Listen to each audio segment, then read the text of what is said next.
Hello friends, welcome back to my YouTube channel.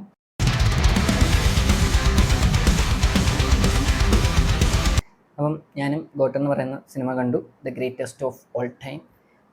ഈ സിനിമയ്ക്ക് ഈ പേര് എന്തുകൊണ്ടിട്ടു എന്ന് എനിക്കറിയത്തില്ല.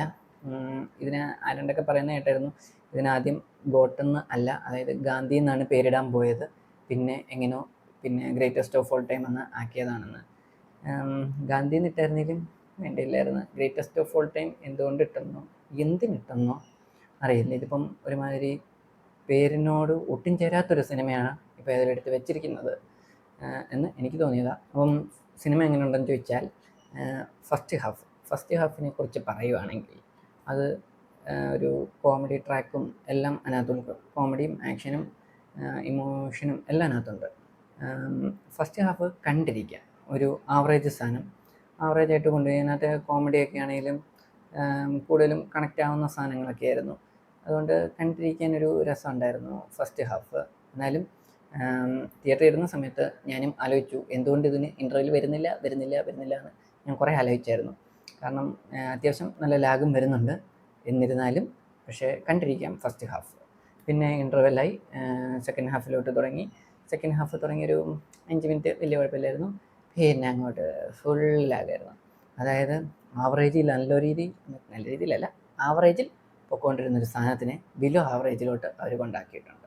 അതാണ് അവർ സെക്കൻഡ് ഹാഫ് എടുത്തു വെച്ചിരിക്കുന്നത്. പിന്നെ സെക്കൻഡ് ഹാഫിലും ഫസ്റ്റ് ഹാഫിൻ്റെ ഒരു കുറച്ചാകുമ്പോഴേ ഡി ഏജിങ് ലുക്കുള്ള വിജയ് വരും. പിന്നെ അങ്ങോട്ട് ഡി ഏജിങ് ലുക്കാണേലും ട്രെയിലറിൽ കണ്ട പോലെയല്ല.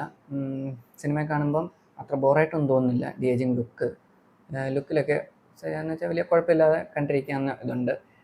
പക്ഷേ ആ ഇച്ചിരി ഏജ്ഡായിട്ടുള്ളൊരു ലുക്കുണ്ട്. ആ ലുക്കിന് എന്തോ ഒരു കുഴപ്പമുള്ള പോലെ തോന്നി.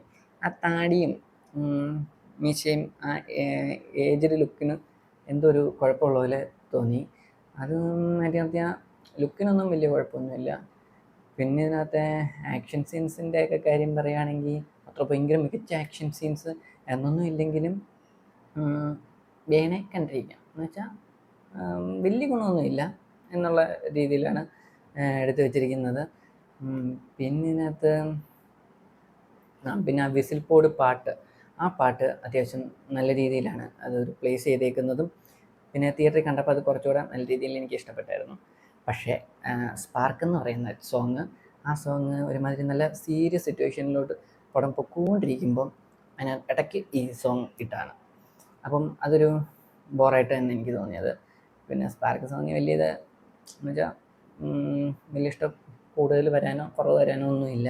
പക്ഷെ വിസിൽ പോഡ് സോങ് കൊള്ളായിരുന്നു. പിന്നെ എനിക്ക് മറ്റേ ലാസ്റ്റിലത്തെ ആ ഒരു എൻഡ് ക്രെഡിറ്റ് സീന് വേണമെന്നില്ലായിരുന്നു എന്ന് തോന്നിപ്പോയി.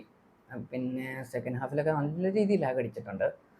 പിന്നെ ടൈം ഈ 3 മണിക്കൂർ 3 മിനിറ്റ് എങ്ങാണ്ടുണ്ടല്ലോ, അതൊരു 2.5 മണിക്കൂർ എങ്ങാനും ആക്കി വേണേൽ ചുരുക്കായിരുന്നു. എന്നെങ്കിൽ ഇത് ഇച്ചിരി കൂടെ നല്ല രീതിയിൽ ആയേനെ. ഇപ്പം പിന്നെ പറയുന്ന കേട്ടു, മറ്റേ ഇത് OTT ഇറങ്ങുമ്പം 3 മണിക്കൂർ 40 മിനിറ്റുള്ള പ്രിൻ്റ് ഇറക്കുന്നതെന്നൊക്കെ പറയുന്നത് കേട്ടു. ഇത് തന്നെ കണ്ടിരിക്കാൻ പറ്റിയില്ല. ഇനിയിപ്പോൾ അതിറങ്ങുമ്പോൾ എന്തോ ആവുമെന്ന് അറിയത്തില്ല. പിന്നെ നിങ്ങൾക്കറിയാവുന്ന പോലെ ഇതിനകത്ത് ജയറാമും പ്രഭുദേവ, പ്രശാന്ത്, പിന്നെ അതായിരുന്നു അജ്മൽ, അമീർ, അവരെല്ലാം ഉണ്ട്. ജയറാമിനൊക്കെ ഭയങ്കര സ്ക്രീൻ സ്പേസ് ഉണ്ടോയെന്ന് ചോദിച്ചാൽ അത്രങ്ങില്ലേലും കുഴപ്പമില്ലെന്നുള്ളൊരിതേ ഉള്ളൂ. ഭയങ്കര റോളൊന്നും അല്ലെങ്കിലും കുഴപ്പമില്ല. പിന്നെ പ്രശാന്തിനൊക്കെ അത്യാവശ്യം നല്ല ഒരു റോളുണ്ട്. പ്രഭുദേവയ്ക്കാണേലും നല്ലൊരിതുണ്ട്.